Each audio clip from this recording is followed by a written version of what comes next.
जो कि मैंने अपने नीट के फर्स्ट अटेम्प्ट में करी थी एंड और कुछ ऐसी-ऐसी छोटी-छोटी मिस्टेक्स जो आपको अभी भी नॉर्मल लग रही होंगी, लेकिन जब मैंने एग्ज़ाम दिया तो मुझे उस समय पता चला कि वो मिस्टेक्स मेरे लिए कितनी प्राणघातक सिद्ध निकली। अगर आप भी नीट 2027 की तैयारी कर रहे हैं, तो इस वीडियो में आपको मैं वो कुछ मिस्टेक्स बताने वाला हूँ, जो कि मैंने अपने नीट के फर्स्ट अटेम्प्ट में करी थी एंड और कुछ ऐसी-ऐसी छोटी-छोटी मिस्टेक्स जो आपको अभी भी नॉर्मल लग रही होंगी, लेकिन जब मैंने एग्ज़ाम दिया तो मुझे उस समय पता चला कि वो मिस्टेक्स मेरे लिए कितनी प्राणघातक सिद्ध निकली।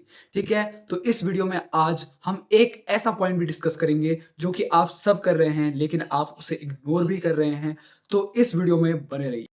तो अब बात करते हैं हमारी पहली मिस्टेक की, कि शुरुआत में हम बैच तो ले लेते हैं और शुरुआत में सबसे ज़्यादा मोटिवेशन भी रहता है, कि उसकी वजह से हम करते क्या हैं कि हम सबसे पहले तो उस रूटीन जो हमारा टाइम टेबल बनाया रहता है, उसको हम 7 दिन तक फॉलो तो कर लेते हैं। लेकिन उसके बाद होता क्या है कि उतने के बाद वो मोटिवेशन जितना भी था वो सारा खत्म हो जाता है। डोपामाइन जितना भी था वो भी सारा खत्म हो जाता है एंड देन हम आ जाते हैं उसी ट्रैक में कि आज नहीं कल पढ़ूँगा। तो इससे बचने का एक सिंपल तरीका क्या है कि आप एक रियलिस्टिक टाइम टेबल बनाओ, जो कि फ्लेक्सिबल भी हो, जिसे आप आसानी से फॉलो कर पाएँ। ज़रूरी नहीं कि आपने अगर 9 बजे से 10 बजे का प्लान बनाया है पढ़ने का, तो उसी समय आप पढ़ाई करो। ऐसा कोई ज़रूरी कहीं पे लिखा नहीं है, ये कोई नीड भी नहीं है। तो आप कर क्या सकते हो, फ्लेक्सिबल टाइम आवर में आप अपना जो पढ़ने का रूटीन है वो शुरू कर सकते हो। आपका जब मन करे तब पढ़ सकते हो आराम से, क्योंकि मैं भी ऐसे ही करता हूँ एंड मेरा अभी सिलेबस ऑन ट्रैक पे है एंड अभी मैं अपने सिलेबस को आराम-आराम से इतने आराम से कंप्लीट कर पा रहा हूँ। That's a big achievement for me. तो इस वीडियो में यही मैं आपके साथ कुछ मिस्टेक्स बताऊँगा, तो आपको धीरे-धीरे सुनते जाना है। तो नाउ अब हम बात करेंगे दूसरी मिस्टेक के बारे में, कि हम शुरुआत में बैच तो ले लेते हैं, लेकिन हमें कुछ समय बाद लगने लगता है कि ये टीचर अच्छा नहीं है या ये बैच अच्छा नहीं है और हम सोचते हैं जिसमें हमारे पॉपुलर टीचर्स होंगे, उसी से हम पढ़ेंगे एंड ऐसे में ही हम बैच भी बदल लेते हैं, टीचर भी बदल लेते हैं, मॉड्यूल भी बदल लेते हैं, बुक्स भी बदल लेते हैं और कभी-कभी तो फ़ोन भी बदल लेते हैं। तो ऐसा नहीं करना है। आपको चाहिए एक बैच, जिसपे कि भाई एक शुरुआत से आपको माइंड में क्लियर करके चलना है कि मुझे स्टार्टिंग से इसी बैच से पढ़ना है, जैसे कि मैंने किया था। मैंने शुरुआत में ही बैच ले लिया था, तो उससे मैंने क्या सोचा कि मुझे थोड़ा-थोड़ा टाइम मिल जाएगा एंड उससे मैं अपने जो लेक्चर्स हैं वो ऑन टाइम कंप्लीट कर पाऊँ एंड अब मेरा जो टाइम टेबल है, जो मेरे लेक्चर्स हैं वो ऑन टाइम कंप्लीट हो रहे हैं। तो जिसकी वजह से होता क्या है, अब देखो शुरुआत-शुरुआत में मन तो नहीं करता है पढ़ने का, लेकिन अगर आप, जैसे कि मैंने पहला वाला पॉइंट बताया था आपको, कि आप अपने हिसाब से टाइम मैनेज करके, आप अपने हिसाब से लेक्चर का टाइम मैनेज करके उस समय देख सकते हो आराम से, ठीक है?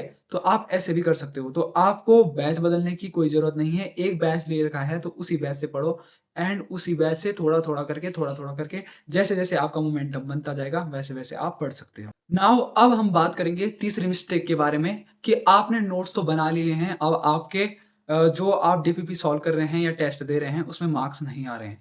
तो इसका मेन रीज़न ये है कि आप लेक्चर तो देख ले रहे हो और आप ये समझ रहे हो कि ये लेक्चर मैंने देख लिया, इसके लेक्चर के टाइम पे मैंने क्वेश्चन भी सॉल्व कर लिए, लेकिन उस टाइम पे सॉल्व किए हुए क्वेश्चन आपको लगता है कि ये चैप्टर मुझे आ गया है, तो ये आपकी सबसे बड़ी मिस्टेक है कि ऐसा बिल्कुल भी नहीं होता है। क्योंकि मेन मुद्दा होता बताऊँ क्या है?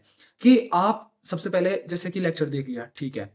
एंड जब आप एक बार घर पे आते हो, तो उस समय जब आपने क्वेश्चन सॉल्व किया, ठीक है? तो वो होता है मेन क्वेश्चन सॉल्विंग, क्योंकि उस टाइम पे आपके ब्रेन पे प्रेशर पड़ेगा एंड जहाँ पे मेन प्रेशर पड़ेगा, उससे आपके दिमाग में एक रिवीजन टाइप का पूरा रिवीजन फॉर्मेट बन जाएगा कि मैंने क्लास में क्या-क्या पढ़ा था, कौन-सा क्वेश्चन सर ने कैसे सॉल्व किया था, उसका अप्रोच कैसा था क्वेश्चन सॉल्व करने का, वो आपको समझ में आ जाएगा एंड इसी तरीके से आप क्वेश्चन सॉल्व कर पाओगे।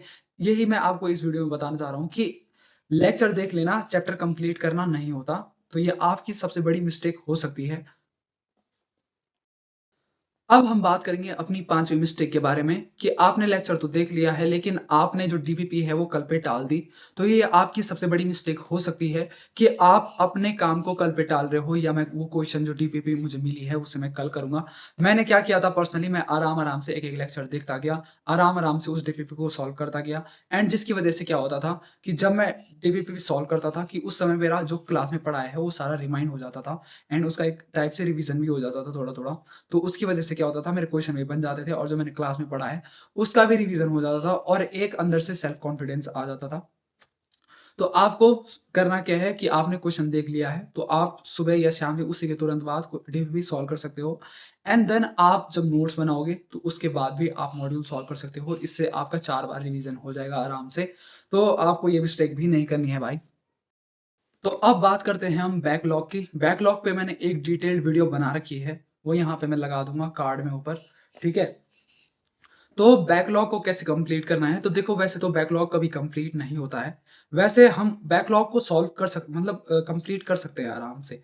वो हम कर क्या सकते हैं कि हमने आज करंट लेक्चर प्लस बैकलॉग के लेक्चर वो देख-देख के थोड़ा 1 लेक्चर पीछे का 1 लेक्चर आगे का देख-देख के उसे धीरे-धीरे कंप्लीट कर सकते हैं। लेकिन ये तभी कंप्लीट होगा जब आप कंसिस्टेंटली रोज़ पढ़ोगे, थोड़ा-थोड़ा पढ़ोगे, जितना आपका मन है उतना पढ़ोगे, तब आपका लेक्चर्स और बैकलॉग दोनों कंप्लीट हो जाएँगे। एंड साथ में आप डीपीपी भी आपको सॉल्व करनी पड़ेगी, तो वो भी आपकी कंप्लीट हो जाएगी, ठीक है?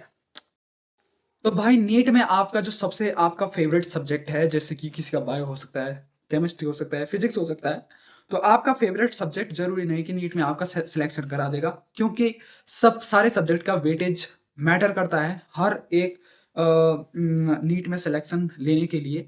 तो आपको शुरुआत में ऐसा नहीं करना है कि आप शुरुआत में अपने फ़ेवरेट सब्जेक्ट के लेक्चर देख रहे हो।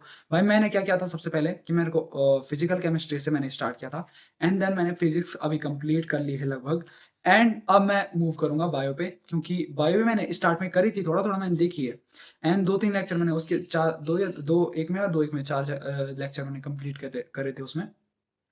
तो मैंने क्या किया, थोड़ा-थोड़ा करके वो भी देख लिया एंड जो मेरे मेन जो मेरे को कठिन सब्जेक्ट लगे, क्योंकि जिनकी वजह से हमारे आम तौर पे स्कोर डाउन हो जाता है, वो है फिज़िक्स और केमिस्ट्री। तो मैंने वो भी अभी मैंने सोचा कि स्टार्टिंग में मैं ये कर देता हूँ, क्योंकि ईज़ी सब्जेक्ट को हम बाद में आराम से भी पढ़ सकते हैं एंड उसमें बहुत अच्छा भी स्कोर कर सकते हैं, एक बात है ना? क्योंकि थ्योरेटिकल एंड बाद में हम अगर टीपीपी मॉड्यूल भी लगाएँगे उस सब्जेक्ट की, तो आराम से उस सब्जेक्ट में स्कोर कर पाएँगे। तो ये सबसे ज़्यादा एक मेजर कंसर्न है कि आपको अपना फेवरेट सब्जेक्ट को साइड में हटा के सबसे पहले कठिन सब्जेक्ट की ओर मूव करना है और धीरे-धीरे होगा क्या कि जो आपको सबसे डिफ़िकल्ट सब्जेक्ट लगता है, धीरे-धीरे वो भी आपका फ़ेवरेट सब्जेक्ट बनने लग जाएगा, क्योंकि ये बात मैंने पर्सनली एक्सपीरियंस करी है भाई। नाउ भाई लोगों, अब हम बात करते हैं अपनी 7वीं मिस्टेक की ओर, जहाँ पे है फिज़िक्स। फिज़िक्स के क्वेश्चन हम शुरुआत में करते क्या हैं कि डर जाते हैं फिज़िक्स के क्वेश्चन से। जैसे कि मैंने अपने नीट 2026 के फर्स्ट अटेम्प्ट में यही मिस्टेक्स करी थी कि मैंने फिज़िक्स, केमिस्ट्री और बायो के तीनों की डीपीपी वगैरह सॉल्व नहीं करी थी और क्वेश्चन अटेम्प्ट ही नहीं करे थे। मैं कुछ क्वेश्चन दे देता था कि मैंने करता क्या था कि मैं शुरुआत में लेक्चर देखे, ठीक है? एंड सोचता था कि हाँ यार, इतना इतना ज़्यादा भी नहीं आता होगा नीट में, इतना ये भी नहीं आता होगा, वो भी नहीं आता था। मतलब खुद ही से नेगलेक्ट कर देता था कि ये टॉपिक भी छोड़ देता हूँ, वो टॉपिक भी छोड़ देता हूँ, इसके क्वेश्चन भी छोड़ देता हूँ, ये क्या ही आएगा। लेकिन जब भाई एग्ज़ाम देने के बाद जो क्वेश्चन सीधे सामने ऐसे टपकते हैं ना कि भाई ये क्या क्वेश्चन आ रखा था, ये तो ये वहीं पढ़ा था मैंने। तो उस टाइम पे याद आता है कि मैं वो क्वेश्चन भी कर लेता सॉल्व और उसकी डीपीपी भी सॉल्व कर लेता एंड उस क्वेश्चन को अप्रोच करने वाला जो प्रोसेस है, उसको भी थोड़ा एक बार देख लेता, तो शायद वो मेरे लिए बेनिफिशियल होता। क्योंकि जब हम एग्ज़ाम सेंटर में बैठ के एग्ज़ाम देते होते हैं ना भाई, वो मैंने खुद 2 बार एक्सपीरियंस कर चुका हूँ मैं, क्योंकि 1 साल में 2-2 अटेम्प्ट दिए हैं मैंने। तो इसीलिए मैं आपके साथ ये शेयर कर रहा हूँ कि आपको अपने डीपीपी क्वेश्चन सॉल्व करना है। चाहे आपको थोड़ा देखो, शुरुआत में मेरे को भी लगता था कि जैसे इस क्वेश्चन को मैं फटाफट सॉल्व करूँगा, मेरी रैंक वगैरह अच्छी आएगी। तो भाई आपको रैंक के पीछे नहीं भागना है, मार्क्स के पीछे नहीं भागना है। जो आपको डीपीपी जो आपको प्रोवाइड होती है, उस टाइम पे जो आपको जो टाइम दिया गया है, उसमें चाहे आपको 5, 10 मिनट, 15 मिनट लग जाए, कोई दिक्कत नहीं है। पर जो मेन एग्ज़ाम आप दे रहे हो ना भाई, उस टाइम पे आपका जो पहला ही जो क्वेश्चन है ना, वो सेकंडों में एकदम कंप्लीट हो जाना चाहिए। अभी यहाँ पे टाइम लगे कोई दिक्कत नहीं है। अभी हम जो हमारा बैच है उसमें हम अगर कंप्लीट कर रहे हैं एंड उसमें टाइम लग रहा है, कोई दिक्कत नहीं, क्योंकि जब मैं क्लास 12 में था मेरे 93 बने थे फिजिक्स में। तो मेरा हुआ क्या था कि मेरे को एक एक क्वेश्चन को सॉल्व करने के लिए मेरे को मतलब बहुत टाइम लगा, ठीक है? एंड वो पहले उसका मैंने न्यूमेरिकल सॉल्व करा, फिर मैंने उसी न्यूमेरिकल क्वेश्चन की एक मतलब डेरिवेशन निकाली, अलग से फॉर्मूला निकाला कि अगर ये शॉर्ट ट्रिक एंड सेम वही क्वेश्चन केस स्टडी में टपक के आ गया उस टाइम पे एंड मैंने वो सीधा टिक कर दिया। मैंने वो क्वेश्चन पढ़ा और सीधा टिक कर दिया, क्योंकि मुझे उसका डेरिवेशन भी पता था एंड उसका मैंने क्वेश्चन भी सॉल्व कर रखा था। 2 क्वेश्चन सॉल्व कर रखे थे और उस दिन मुझे 1 घंटा लगा था उस क्वेश्चन को सॉल्व करने के लिए, ठीक है? एंड उस दिन जब मेरे को वहाँ पे 2 घंटे लगे थे उस क्वेश्चन को सॉल्व करने में, यहाँ कमरे की बात कर रहा हूँ अपने, एंड वही क्वेश्चन सेम एग्जाम सेंटर में टपक के मैंने उसको 1 सेकंड में टिक कर दिया। तो मेन मुद्दा यही है कि आपको अभी टाइम लग जाए कोई दिक्कत नहीं है, लेकिन आपको बाद में टाइम नहीं लगना चाहिए जब एग्ज़ाम पे बैठे होगे। भाई तो ये मेन बात है, आपको नोट कर लेनी चाहिए, ठीक है? तो भाई लोगों अब हम बात करेंगे इस वीडियो में 8वें मिस्टेक के बारे में कि हम करते क्या हैं कि हमने नोट्स बना लिए एंड उसका अब रिवीजन नहीं करते हैं हम, ठीक है? क्योंकि मैंने अपने फर्स्ट अटेम्प्ट में ऐसा बिल्कुल नहीं किया था। भाई टू बी वेरी ऑनेस्ट होना चाहिए आदमी को, है ना? क्योंकि मैंने भी ये नहीं किया था लेकिन अब मैं कर रहा हूँ धीरे-धीरे। वो कि हम क्या करते हैं नोट्स तो बना लेते हैं पर उनका रिवीजन नहीं करते हैं। तो वो नोट्स बताऊँ किसके काम आते हैं फिर? वो नोट्स दिखाने के काम आते हैं ऐसे या तो कॉलेज में क्योंकि मैं कॉलेज ही कर रहा हूँ साथ में और बस उस टाइम पे काम आते हैं जब आपका थ्योरेटिकल पेपर होता है, कोई एग्ज़ाम होता है, ठीक है? उस टाइम पे काम आते हैं। लेकिन अगर आपने नोट्स बना लिए हैं और उनका आप रिवीजन नहीं कर रहे हैं, तो वो नोट्स एकदम मतलब जो आपने बना रखे हैं, वो डेकोरेशन के काम आ रहे हैं। आपको बस दिखाना है उनको कि मैंने नोट्स बना लिए हैं। नोट्स बनाना दिखाना नहीं होता है, नोट्स को रिवाइज़ करना भी रिवाइज़ करने का काम आता है। क्योंकि वो नोट्स आपके बनाए हुए हुए होते हैं, तो आप उस कॉपी को कहीं भी ले जाके आराम से पढ़ सकते हो। मतलब आप उससे रिमाइंड आप सारा जितना भी पढ़ा था, उसको आप एक बार दिमाग में रिवाइंड कर सकते हो कि मैंने क्या-क्या पढ़ा था लेक्चर के दौरान एंड जब मैंने नोट्स बनाया था उस टाइम पे मैंने क्या-क्या किताब से भी देखा था और वहाँ नोट से भी जो आपने रफ कॉपी में बनाए हैं, उससे भी देखा था। तो ये आपको एक बहुत बड़ी हेल्प करता है एक रिवीजन करने में। ठीक।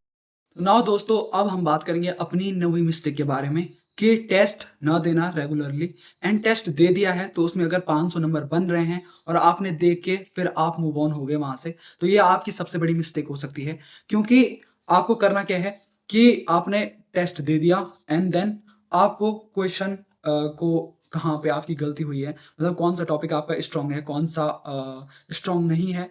तो आपको वो पूरा एनालाइज़ करना है, उसमें कौन-सा आपका कॉन्सेप्चुअल क्लैरिटी है, कौन से क्वेश्चन में, कौन से में नहीं है। सिली मिस्टेक्स को देखना है आपने या आपने क्वेश्चन को मिसरीड किया है, वो भी देखना है। अपनी सिली मिस्टेक्स को भी देखना है। कैलकुलेशन मिस्टेक है कहीं, वो भी देखनी है। तो ये सारी आपको डिटेल में आपको देखनी होंगी क्योंकि आप क्वेश्चन क्यों नहीं सॉल्व कर पा रहे हो और ये क्वेश्चन मुझसे सॉल्व हुआ, तो उससे रिलेटेड 2-4 क्वेश्चन और सॉल्व करके उस टॉपिक को स्ट्रॉन्ग बना के आप ऐसे में अपने टेस्ट में जो मार्क्स हैं वो इम्प्रूव कर सकते हो। क्योंकि मैंने भी ये खुद करके देखा है भाई एंड अभी मैंने ख़ैर एक ही टेस्ट दे पाया हूँ एंड उसमें शायद मेरे कुछ अच्छे मार्क्स बने थे, उसमें मैंने वीडियो डाल रखी है।